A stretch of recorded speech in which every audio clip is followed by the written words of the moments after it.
No attorney, the judge asked me. The courtroom smelled like old paper-burnt coffee and floor polish. It was one of those county courtrooms that hadn't changed much since the 1980s. Brown wooden benches, buzzing fluorescent lights, an old American flag standing beside the judge's bench. My younger brother Daniel leaned back in his chair and laughed loud enough for everyone to hear. She can't afford one. A couple people in the gallery smirked. My father nodded proudly beside him like Daniel had just said something clever. I stood alone at the defense table wearing an old beige coat I'd bought years ago in Norfolk after my husband died. I could feel every eye in that room studying me, judging me. A 63-year-old widow with gray streaks in her hair and no lawyer. Easy target. The judge adjusted his glasses and looked at me again. Ma'am, this is a serious civil proceeding involving inheritance fraud allegations. Are you certain you wish to represent yourself? Daniel chuckled under his breath. She always was stubborn. I looked at my brother for a long moment. Funny how age changes faces but not character. Daniel was 58 now. His hair was thinner, his stomach heavier, but the smug little grin he wore when we were children was still there.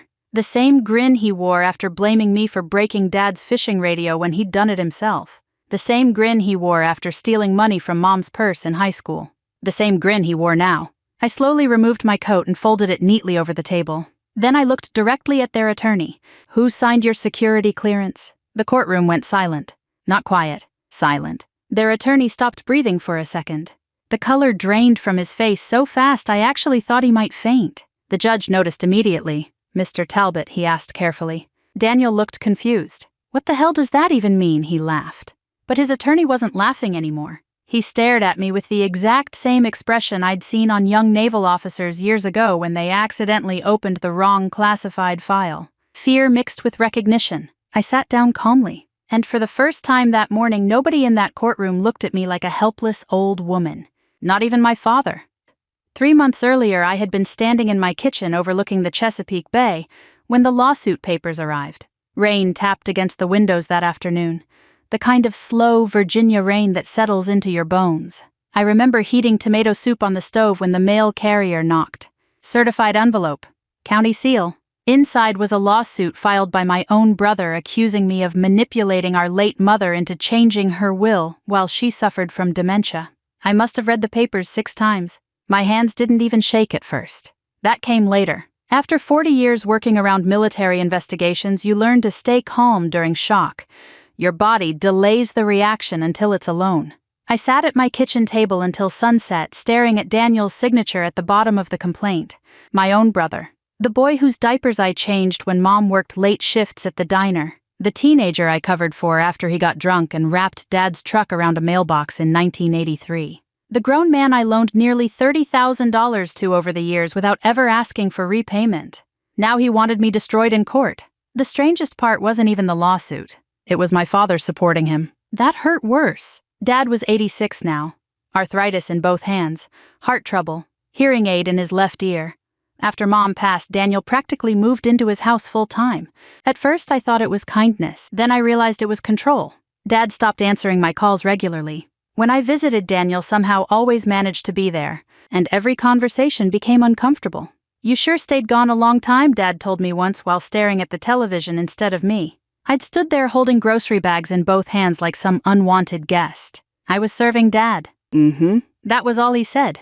40 years reduced to The truth is, my father never forgave me for joining the Navy. Not really. He came from an older generation.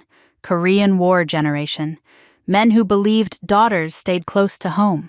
My mother understood me. Dad never did. When I enlisted in 1979, he acted like I'd abandoned the family. Meanwhile, Daniel stayed in Virginia close to home, close to Dad.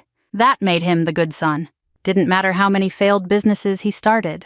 Didn't matter how much money disappeared over the years. Didn't matter how many lies Mom quietly covered for. He stayed.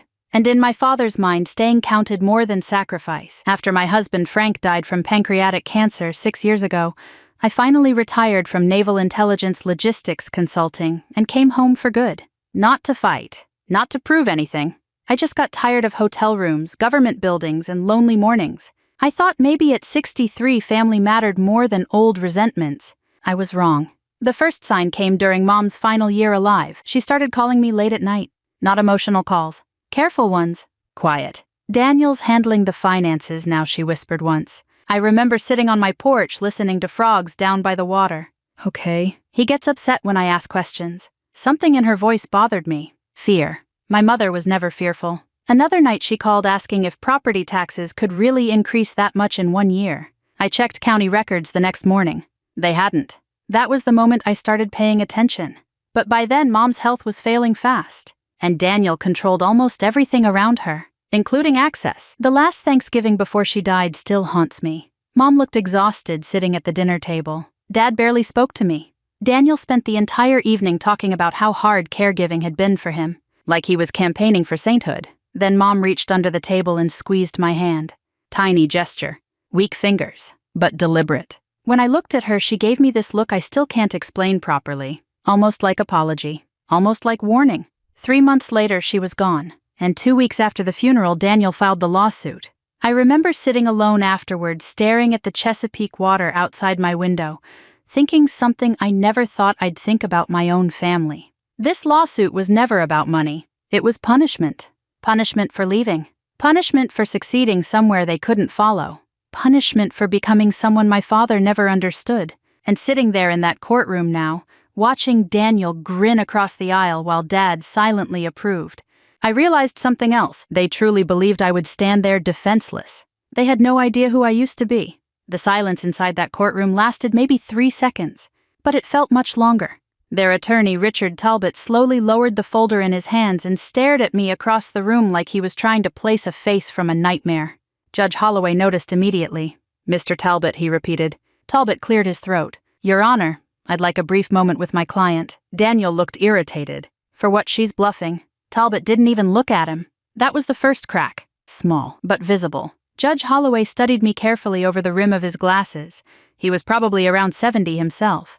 Silver hair, navy blue tie, calm voice, the kind of old-school judge who believed manners still mattered. 5 minutes, he said finally. The gavel tapped once. Everybody stood. The room exploded into whispers. I stayed seated. At my age, you learn there's no point rushing anywhere, especially not toward conflict. Daniel followed his attorney near the back wall, visibly annoyed. What is wrong with you? I heard him hiss. Talbot spoke so quietly I couldn't hear the words, but I saw the fear. And fear has a language of its own. My father remained seated on the wooden bench behind Daniel's table. His shoulders looked smaller than I remembered. Old age had finally caught him over the last couple years.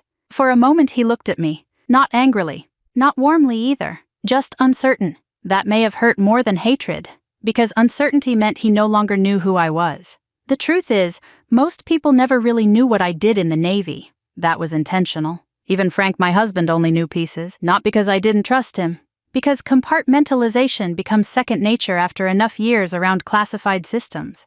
You stop talking automatically. You learn silence the way normal people learn small talk. Back in the early 1980s, when I first entered Naval Intelligence Logistics Support, I was mostly handling transportation authorizations, secure communications routing, and contractor documentation. Boring on paper. That's how government work usually looks from the outside. But over time, I moved into security compliance investigations involving defense contractors and overseas supply coordination during the Gulf War years. Nothing glamorous. No Hollywood nonsense. Mostly long nights, bad coffee, endless reports, and people lying about money. People think intelligence work is guns and car chases. Most of it is paperwork. Very dangerous paperwork. One missing signature can compromise an operation. One dishonest contractor can cost lives. I learned early that corruption rarely looks dramatic at first. Usually it starts with somebody quietly changing numbers nobody expects others to check. That lesson stayed with me long after retirement, including when I started noticing strange financial patterns around my mother's accounts. Talbot approached the bench after recess ended. His voice sounded tighter now. Your Honor, before proceeding, I would request clarification regarding the defendant's prior federal affiliations. Daniel groaned loudly. Oh, come on. Judge Holloway folded his hands. Ms. Whitaker. I opened my leather folder slowly and removed a sealed document packet. 20 years ago, those packets used to travel inside locked diplomatic cases. Now they mostly sat untouched in my filing cabinet beside old tax returns and insurance papers. Funny how ordinary classified history becomes after retirement. I handed the packet to the bailiff. The judge opened it carefully. His expression changed almost immediately. Not shock. Recognition. Professional recognition. The kind older servicemen sometimes give each other at airports without saying a word. Daniel looked around impatiently. What is this seriously? Nobody answered him. Judge Holloway continued reading silently for nearly a minute. The courtroom had become so quiet I could hear the fluorescent lights humming overhead. Finally, the judge looked up. Ms. Whitaker, he said carefully, you previously held federal clearance authorization connected to naval intelligence compliance operations. Yes, Your Honor. Until your retirement in 2018. Yes. Talbot looked physically uncomfortable now. Daniel laughed nervously. So what, she shuffled military paperwork for 30 years. The judge did not smile. And that bothered Daniel. You could see it. Because men like my brother survive on reading social signals. The second the room stops validating them, they panic. Dad shifted uneasily on the bench. His eyes moved between me and the judge. Confusion spreading slowly across his face. I almost pitied him. Almost. The truth was, my father built an entire emotional version of me over 40 years. A selfish daughter who left home chasing career ambitions. A woman who chose government work over family dinners. A sister who disappeared during birthdays and anniversaries because work came first. He never understood that missing holidays wasn't ambition. It was duty. Sometimes we were activated without notice. Sometimes travel restrictions prevented communication. Sometimes operations overseas became unstable overnight. You learn not to explain. You simply go. And eventually people stop asking where you've been. Frank understood better than anyone. He was Coast Guard before becoming a civilian harbor inspector. Quiet man, good man. We met in Norfolk in 1987. He once told me people only understand sacrifice when they can see it. That stayed with me, because invisible sacrifice confuses people, especially family. Talbot finally cleared his throat again. Your Honor. My firm had prior indirect interaction with an investigation tied to Miss Whitaker's office during a contractor audit in 1994. Daniel blinked. What does that mean? Talbot hesitated. It means I recognize her credentials. For the first time all morning, Daniel stopped looking confident. Not scared yet, but unsettled. Judge Holloway leaned back slowly. Interesting. I could feel eyes all over the courtroom now. Curiosity replacing mockery. But I didn't feel triumphant. That's the strange thing people misunderstand about revenge. Real revenge rarely feels exciting. Mostly it feels exhausting, especially when family is involved. The judge reopened the inheritance file. Now, he said calmly, let us continue regarding the allegations of financial manipulation against Ms. Whitaker. Daniel straightened quickly, eager to regain control. Yes, Your Honor. My mother was confused near the end. My sister isolated her and pressured her into changing the will. I looked directly at my brother. When exactly did Mom become confused, Daniel? He frowned. What? You said she was mentally compromised. She was. I nodded slowly. Then why did you allow her to sign 3 separate refinancing documents 6 months earlier? The room went still again. Daniel's face tightened instantly. Tiny reaction, but enough. Talbot closed his eyes briefly, like a man realizing the floor beneath him might collapse. Dad looked confused. Refinancing, he muttered softly. Daniel turned around too fast. Dad, don't worry about that. But now Judge Holloway was paying very close attention. What refinancing documents, he asked. I opened another folder, and that was the moment I realized something important. Daniel came into this courtroom expecting humiliation. He never expected resistance. Worse, he never expected documentation. Judge Holloway removed his glasses slowly. What refinancing documents? I slid the papers across the table toward the bailiff. The courtroom had changed completely now. Earlier, people looked at me like I was some lonely widow about to lose everything. Now nobody moved. Nobody whispered. Even Daniel noticed it. And he hated it. These documents, I said, calmly show that 6 months before my mother passed away, my brother helped her refinance a portion of the family property. Dad frowned from the gallery bench. Refinance. Daniel turned immediately. It was temporary, Dad. But his voice cracked slightly. That tiny crack told me everything. Judge Holloway studied the paperwork carefully. Mr. Whitaker, he said, these forms carry your mother's signature. Yes, Daniel answered quickly. She agreed to it. I folded my hands together. Then, she was mentally competent enough to sign loan agreements worth over $200,000. Daniel's mouth opened, closed again. Talbot looked physically ill now. I almost felt sorry for him. Almost. Because Richard Talbot wasn't the villain here. He was a lawyer who walked into court believing he represented a bitter inheritance dispute between siblings. Instead, he discovered he might be sitting beside financial fraud. There's a difference. A dangerous one. Dad leaned forward slowly. What loan? Daniel's irritation flared immediately. Dad, I told you already it was for the business. What business? Judge Holloway asked. Daniel hesitated. The marina expansion. I nearly smiled. There never was a marina expansion. Just another failed investment Daniel tried hiding from the family. Over the years, my brother cycled through business ideas the way some people cycle through diets. Boat repair, landscaping, vending machines, used RV sales. Every single one collapsed under debt. And every collapse somehow became somebody else's fault. Bad economy, bad partners, bad timing. Never Daniel. Never his gambling. Never the quiet loans. Never the missing money. Mom covered for him most of her life because she couldn't bear conflict. Dad covered for him because he believed sons deserved second chances longer than daughters did. But age changes things, especially desperation. I looked at the judge again. Your Honor, I'd also like entered into Evidence County tax payment records for the property over the last 4 years. Talbot rubbed his forehead hard. Daniel muttered, "Oh my God." The bailiff handed the documents to Judge Holloway. The judge's eyebrows lifted slightly. These payments came from your personal account, Ms. Whitaker. Yes. Dad stared at me. You paid the taxes. I nodded once. Daniel jumped in immediately. She only did that to manipulate Mom. I turned toward him slowly. No, Daniel. I did it because the county was preparing lien notices. That landed hard. Dad's face strained. What? The old man looked genuinely shaken now. I hated seeing it. No matter how angry I'd been over the years, he was still my father. And old age makes betrayal look crueler somehow, especially when confusion enters the picture. Judge Holloway's tone sharpened.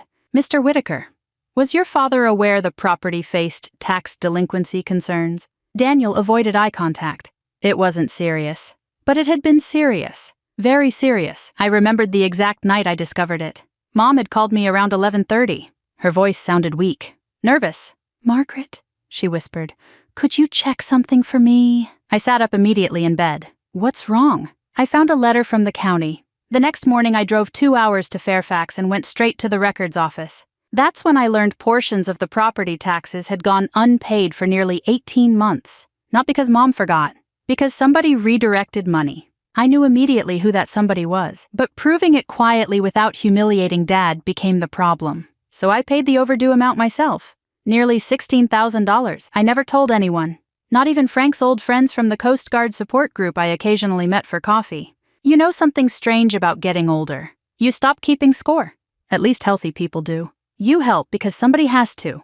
That's all. The courtroom door opened quietly as a clerk brought additional files to the judge's bench. Outside the windows, gray November rain streaked across the courthouse parking lot. Everything suddenly felt smaller, older, sadder. Judge Holloway reviewed the records for several long moments before looking toward Daniel again. Mr. Whitaker, he said carefully, did your mother personally authorize these financial transfers? Yes. Do you possess documentation beyond your own submitted statements? Daniel swallowed. Talbot finally spoke up. Your Honor, my client may require time to organize supplementary records. That was lawyer language for we have a problem. A serious one. Dad looked back and forth between us like a man waking from anesthesia. Slowly, painfully. I don't understand, he murmured. And right then I realized something terrible. Dad truly didn't know. For months I'd convinced myself he knowingly helped Daniel turn against me. But sitting there watching confusion spread across his face, I saw something different. Loneliness. Old age terrifies people in ways younger folks don't fully understand. Once your spouse dies, the world becomes unstable. You start depending on whoever stays closest. Daniel understood that, and he used it. He became Dad's driver, Dad's helper, Dad's daily company. Not because he loved responsibility, because proximity creates influence, especially with elderly parents. The judge looked toward me again. Ms. Whitaker, do you possess further evidence regarding financial irregularities? I hesitated briefly, then opened the final folder. Inside was a handwritten letter. Mom's handwriting. Weak but recognizable. The second Dad saw the envelope, his breathing changed. Oh no, he whispered. Daniel's face hardened immediately. Where did you get that? Mom had mailed it to me 3 weeks before she died. Certified mail. No return address. Inside was only one handwritten sentence on the front page. If anything happens, read this in court. I'd carried that letter in my bag for months without opening it again. Partly because I already knew what it contained. Partly because I was afraid hearing Mom's voice one last time might break something inside me I couldn't repair. Judge Holloway accepted the envelope carefully. Is this relevant to the financial allegations? I looked toward my father, then my brother, then finally the judge. Yes, Your Honor. Daniel stood suddenly. That letter shouldn't be admitted. The room froze. Judge Holloway's eyes narrowed slightly. And why is that, Mr. Whitaker? For the first time all day? Daniel looked afraid. Daniel remained standing. That letter shouldn't be admitted. Nobody in the courtroom moved. Judge Holloway folded his hands slowly. And why exactly would that be, Mr. Whitaker? Daniel opened his mouth, then hesitated. Talbot quietly touched his sleeve. Sit down, the attorney whispered. Daniel ignored him. That letter was written while my mother was confused. The judge glanced toward me. Ms. Whitaker, I answered calmly. My mother mailed it certified 3 weeks before her death. The judge examined the envelope carefully. The certification stamp was still visible near the corner. Dated. Verified. Real. Talbot finally spoke in a tired voice. Your Honor, perhaps we should review the contents privately before reading anything into public record. That alone told me everything. Richard Talbot no longer trusted his own client. Judge Holloway nodded once. I agree. He opened the envelope carefully. The paper inside looked fragile with age and handling. I recognized Mom's stationery immediately. Pale blue flowers around the edges. She'd used those letters for years. Christmas notes, birthday cards, recipes nobody in the family bothered learning properly. Funny what survives people. The judge adjusted his glasses and began reading silently. At first his expression stayed neutral. Then slowly, it changed. Not dramatic, not theatrical, just heavy, like a man carrying unexpected weight. Dad noticed too. What does it say? He asked quietly. Judge Holloway looked up. Mr. Whitaker, I believe this letter concerns all parties involved. I intend to admit it into record. Daniel's face tightened. You can't seriously. I can, the judge interrupted calmly. That shut him up. The courtroom air felt different now. Earlier there had been tension. Now there was dread. Judge Holloway began reading aloud. To whoever reads this, if Margaret brings this letter to court one day, it means things became worse than I feared. Dad lowered his head slowly. I felt my chest tighten hearing Mom's words again. Her voice returned instantly inside my memory. Soft Virginia accent, careful pacing, gentle even when angry. The judge continued. Daniel has been handling more of our finances since my health declined. I wanted to believe he was helping. But over time I became frightened to ask questions. Daniel stared at the table. Talbot closed his eyes briefly. I discovered money missing from accounts your father knew nothing about. When I confronted Daniel, he became angry and blamed stress from business troubles. Dad looked at his son. What is she talking about? Daniel didn't answer. The judge kept reading. I should have addressed this sooner, but after 58 years of marriage, I know your father. He avoids conflict when it involves family, especially Daniel. That one hit hard. Because it was true. Dad had spent his entire life pretending problems disappeared if ignored long enough. Sometimes that works with neighbors, not with children. Judge Holloway's voice softened slightly as he continued. Margaret may seem distant to people who don't understand her life, but distance is not abandonment. I swallowed carefully. The room remained completely still. Her work required silence. More silence than most families could tolerate. But she served this country honorably for decades while expecting nothing in return from any of us. Dad's hands began trembling. She missed holidays because duty called her away. She missed birthdays because other families needed their sons and daughters protected too. I looked down at my folded coat resting beside me. Suddenly I remembered another courtroom. Different year, different building. A military contractor hearing involving missing navigation equipment during the Gulf War buildup. 3 straight days awake. 2 sailors nearly killed because somebody altered procurement records. That investigation changed my career permanently. But while I sat in secure rooms halfway across the world, my family back home simply thought Margaret skipped Thanksgiving again. Invisible sacrifice. Frank was right. People rarely understand what they cannot see. The judge continued reading Mom's letter. I am writing this because I fear resentment has poisoned my family. Your father never forgave Margaret for leaving home. Daniel quietly learned to use that pain. Dad suddenly covered his mouth with one shaking hand. The old man looked destroyed, not angry, destroyed. And for the first time since Mom died, my own anger weakened a little. Because grief changes elderly people differently. Younger people burn hot. Older people collapse inward. Judge Holloway paused before reading the next section. I also need the truth known clearly. Margaret secretly paid overdue taxes on this property after Daniel failed to do so. A murmur spread through the courtroom. Dad stared directly at Daniel now. You told me taxes were handled. Daniel snapped immediately. I was trying to fix it. With what money, I asked quietly. He glared at me, and suddenly I saw it. Not arrogance, panic. Pure panic. People like Daniel survive through momentum. As long as nobody stops them, they keep spinning stories faster than others can question them. But once truth enters the room, everything collapses quickly. Judge Holloway resumed reading. I love both my children, but love without honesty destroys families slowly. Daniel needs help, not excuses. That line broke something inside Dad. He bent forward suddenly, elbows on his knees, face buried in his hands. I had not seen my father cry since his own father died in 1972. Not at funerals, not after heart surgery, not even after Mom passed. But now quiet tears slipped through his fingers inside that courtroom. Nobody looked away. Even Daniel seemed shaken seeing it. The judge finished the final paragraph softly. If this family still has a chance after I am gone, it will only happen when truth becomes more important than pride. Silence filled the room again. Heavy silence. The kind older people understand well. The silence after hospitals, after funerals, after marriages fail quietly. Judge Holloway folded the letter carefully and removed his glasses. Dad finally looked up at me. His eyes were red. I didn't know he whispered. 3 simple words.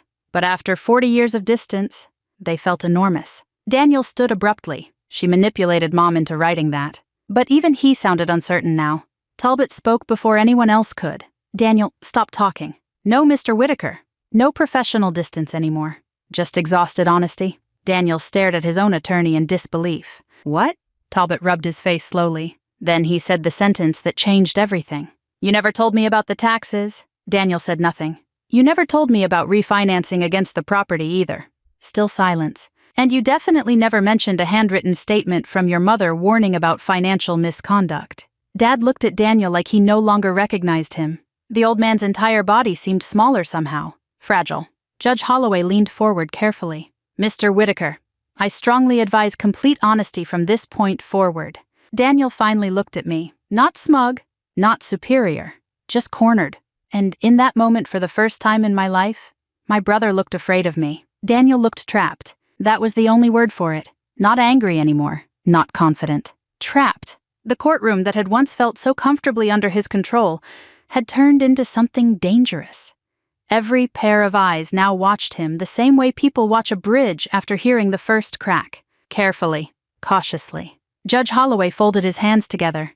Mr. Whitaker, he said calmly, this court is now concerned about possible financial misrepresentation involving estate assets and property liabilities. Daniel rubbed both hands over his face. You're blowing this out of proportion. Talbot gave a dry laugh under his breath. That surprised even me, because lawyers like Richard Talbot usually protected appearances until the bitter end. But not anymore. Not once he realized he'd been dragged into something ugly. Daniel Talbot said quietly, stop treating this like an argument at a family barbecue. My brother stared at him. You're supposed to be on my side. I'm your attorney, Talbot replied, not your accomplice. That landed hard. Dad looked physically sick. The old man's hands trembled against the wooden bench beside him. Suddenly he looked every bit of his 86 years. I hated that part most. Not the lawsuit. Not the humiliation. Watching age collide with betrayal. There's something deeply cruel about elderly people discovering the people they trusted most have lied to them, especially when grief already weakened them first. Judge Holloway turned toward Daniel again. I'll ask directly. Did you use portions of the family property as collateral for personal business debt without fully informing your father? Daniel's jaw tightened. It was temporary.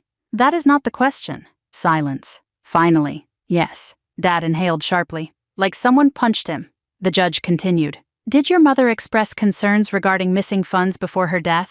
Daniel looked toward the ceiling briefly, then nodded once. Yes. Dad whispered, oh my God. I closed my eyes for a moment. Not from satisfaction. From exhaustion. Because the truth is, I never wanted this moment. People imagine revenge feels triumphant. Most of the time it just feels sad, especially inside families. Judge Holloway's voice remained steady. And did you knowingly allow this court to proceed under allegations that your sister manipulated your mother financially? Daniel snapped immediately. She did manipulate her. How? She turned Mom against me. There it was. Not money. Not inheritance. The real wound. Judge Holloway leaned back slightly. How exactly? Daniel looked at me for the first time in several minutes, and suddenly years of bitterness came pouring out of him. She always acted better than everyone else. I said nothing. She leaves town, joins the military, disappears for decades, and suddenly everybody treats her like some hero. Dad looked stunned hearing him say it aloud. But I wasn't surprised. I'd heard versions of it my whole life. Daniel stood slowly, his voice cracked now with something deeper than anger. You know what it was like growing up here after she left? Nobody answered. She got letters from officers and commanders and government people. Mom framed her Navy photos in the hallway like she was some celebrity. His breathing became uneven. And me, he laughed bitterly. I was just the son who stayed home. Talbot watched silently. Even the judge allowed him to continue. Because sometimes courts accidentally become confessionals. Daniel pointed toward me. She comes home after years away and everybody suddenly forgets who actually took care of Mom and Dad. You stole from them, I said quietly. That stopped him cold. His face twisted instantly. I borrowed money. You refinanced their property behind Dad's back. I was trying to save the business. What business? I asked calmly. The marina that never existed. The room fell silent again. Dad looked at Daniel with genuine confusion now. There was no marina. Daniel avoided his eyes. That hurt the old man worse than anything else. You could see it happen, not because of the money, because parents can survive disappointment easier than humiliation. And suddenly Dad realized he'd defended lies publicly. Judge Holloway reviewed several papers before speaking again. Mr. Whitaker, based on current evidence, this court finds no support for your allegations against your sister. However, substantial concerns now exist regarding your own conduct. Daniel sat heavily in his chair, defeated. For the first time since this nightmare began, he looked small. Not evil, not monstrous. Just broken in ordinary human ways. That's the thing people eventually learn about family conflict. Most villains are simply wounded people who chose bitterness too long. Judge Holloway continued. I am referring portions of these financial findings for additional civil review. Dad lowered his head again. Daniel looked terrified now. Wait. But the judge raised one hand. However, everybody looked up. I also recognize this matter involves significant family grief, elder dependency concerns, and long-standing emotional conflict. The judge looked toward me. Ms. Whitaker, do you wish to pursue maximum civil penalties available under the current evidence? The courtroom became perfectly still. Talbot looked surprised. Daniel looked terrified. Dad looked ashamed. And me, I looked at my brother. Really looked at him. Past the arrogance. Past the lies.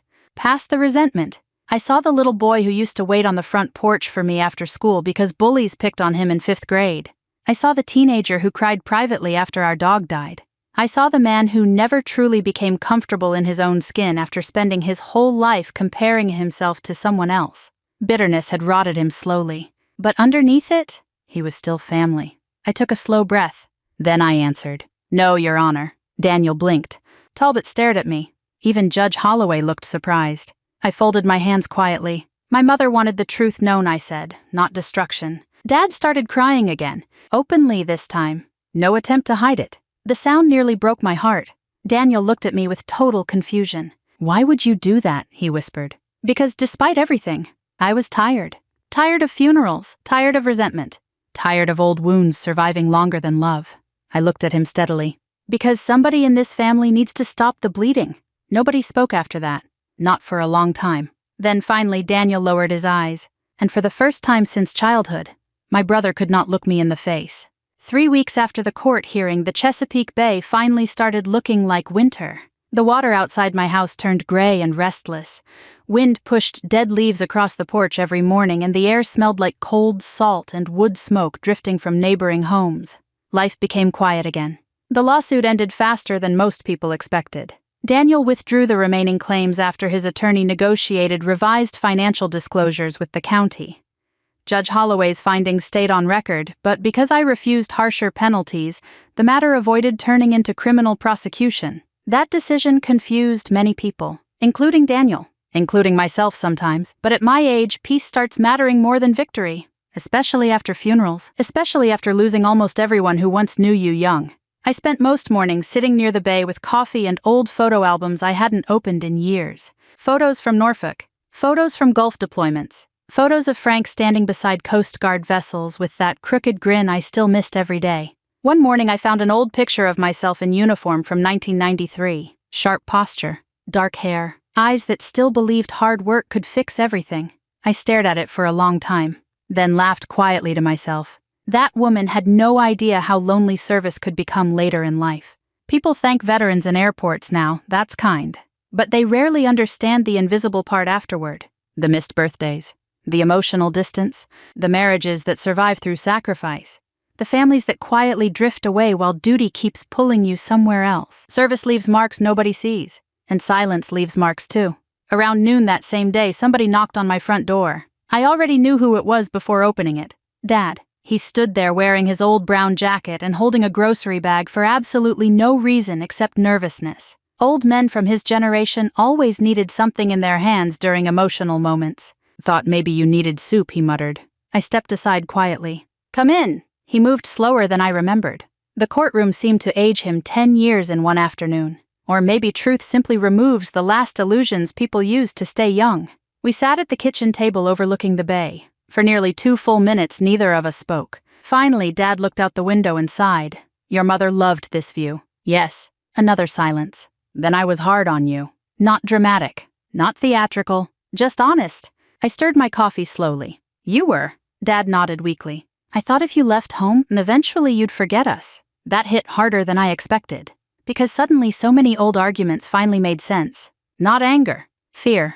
Parents from his generation rarely admitted fear directly, especially fathers. Instead, it came out sideways.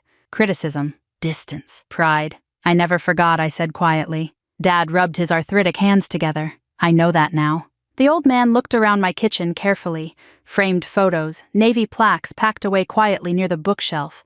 Frank's old Coast Guard cap hanging beside the door. You really did all that stuff, he asked softly. I almost smiled. What stuff? All those years overseas, security work, investigations. A little. Dad shook his head slowly. You never talked about it. I wasn't supposed to. Another long silence settled between us. But this one felt gentler. Healing silence. Not hostile silence. Finally, Dad asked something he'd never asked me in 40 years. Were you scared? I looked down at my coffee cup. Sometimes. Not during emergencies. Not during investigations. Oddly enough, training handles those moments. The fear comes later. Hotels alone at night. Phone calls you can't return. Watching young sailors pretend they aren't terrified before deployment. And funerals. So many funerals. Yes, I answered honestly, sometimes. Dad nodded slowly like he was finally meeting his daughter for the first time. I'm sorry, he whispered. Simple words. Late words. But real. At our age, real matters more than perfect. The knock at the door came unexpectedly around 20 minutes later. Dad looked confused. I didn't bring anybody. I stood and opened the door slowly. Daniel stood outside, hands shoved awkwardly into his jacket pockets. He looked exhausted. Older somehow. The courtroom had stripped something out of him too. For a moment nobody spoke. Then he looked at Dad. I almost drove away 3 times. Dad gave a tired half laugh. Probably should've. Daniel nodded slightly. Maybe. I stepped aside. Come in. The 3 of us sat awkwardly around the kitchen table like strangers trapped together during a snowstorm, which honestly described most families after enough years pass. Daniel stared down at his hands. I messed everything up. Nobody interrupted him. That business debt got worse than I told anybody. He swallowed hard. After Mom got sick. I panicked. Dad closed his eyes painfully. You lied to me. I know. You stole from us. Daniel nodded once. I know. Then finally he looked at me. I hated you for leaving. The honesty in his voice surprised me. I know, I said quietly. You always seemed stronger than me. I almost laughed at that. Because strength is one of the biggest misunderstandings in American families. People think strength means confidence. Sometimes strength is simply enduring loneliness without becoming cruel. Daniel rubbed his face. When people talked about you, it made me feel small. I studied him carefully. Not the angry brother from court, not the manipulative son. Just an aging man carrying decades of insecurity badly. And suddenly I felt tired of punishing him in my own mind. Dad slowly stood from the table and wandered toward the hallway. My old navy coat still hung beside the closet door where I'd left it earlier that morning. The room became quiet again as he stared at it. Then something happened I never expected. Dad straightened his posture carefully despite the arthritis, raised his trembling hand, and gave me the first salute of my life. I couldn't speak. Neither could Daniel.